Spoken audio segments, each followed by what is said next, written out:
So, the truth is, umuulan at malamig. Naka-jacket na ako pero wala namang t-shirt.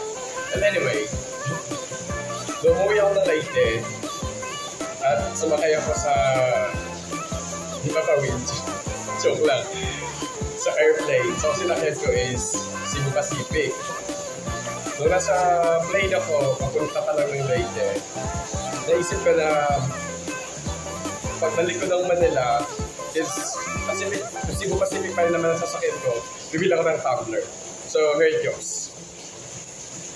To cut the story short, nung pauwi ako, so I decided na bumili na ng isa. So, Cebu Pacific, baka naman. So, sunod. Iba naman. Bubuksan ko kayo pa lang talaga ito bubuksan. Ito. Wala pang bukas yan. Tignan ko kung maganda yung tumbler. So, kakabahan na yung mga ano. Well, anyway, to be honest, the challenge is up. Sabi ko, pag nag-travel ulit ako, pag ibang plane ang nasakyan ko, bibili din ako ng tumbler nila. So, kabahan na ang Cebu Pacific.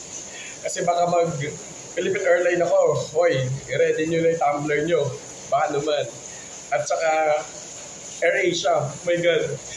And, guess what? Ito siya. Maganda. Color yellow to ha, to be honest.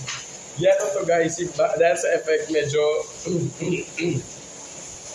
So, the challenge is up kasi mayroon na naman ako travel.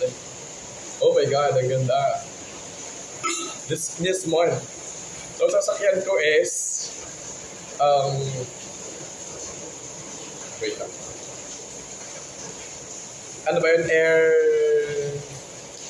Hindi siya AirAsia ha, pero basta, diba, sa color orange to, bahala bahala, and then pabalik, Philippine Airline. So mga dalawang tumbler, okay, magkano yun? Ayan tayo so yan, tignan natin. Airpass, yung color orange. So, maganda yung tumbler. Cebu Pacific. So gagamitin ko na siya today.